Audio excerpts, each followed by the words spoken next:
We've been telling you about South Dakota becoming part of the National Anti-Terrorism Campaign. See something, say something. It encourages people to call authorities if they see something out of the ordinary this 4th of July.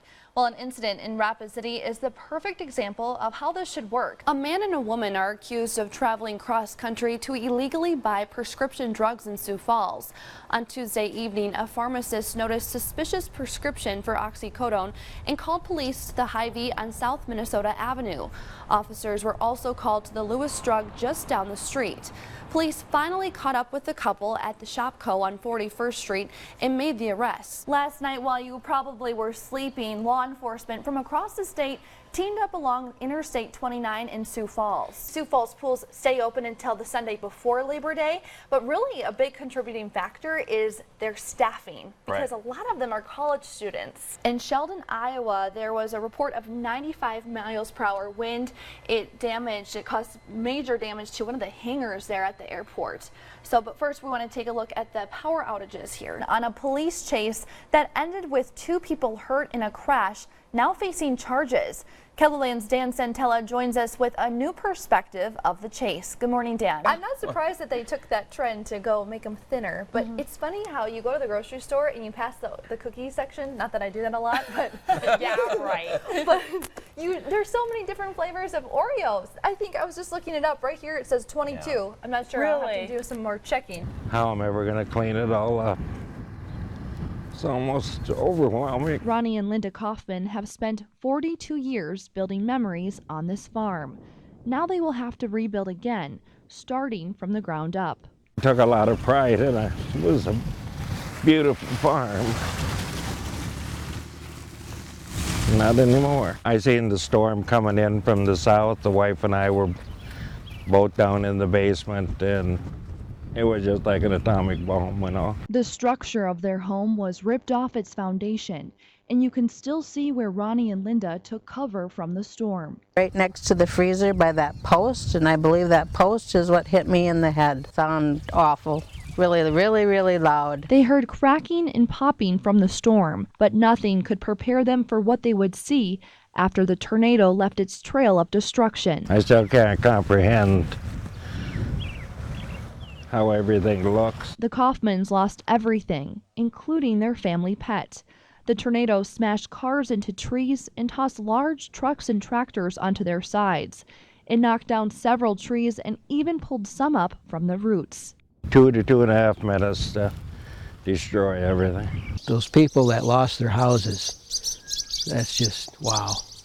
That's beyond imaginable. Kogel lives just a few miles away from the Kaufman farm. The tornado destroyed his 4th-generation barn, but he still considers himself very lucky. The brunt of the storm came through here.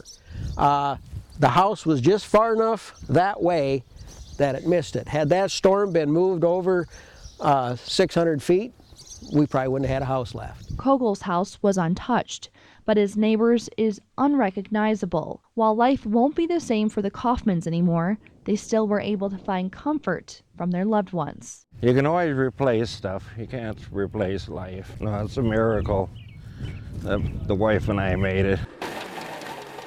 As election results rolled in late Tuesday night from many of South Dakota's 66 counties, results in KELOLAND's largest county were unaccounted for. We aren't getting any results from Minnehaha County so far, and obviously the biggest county in the state.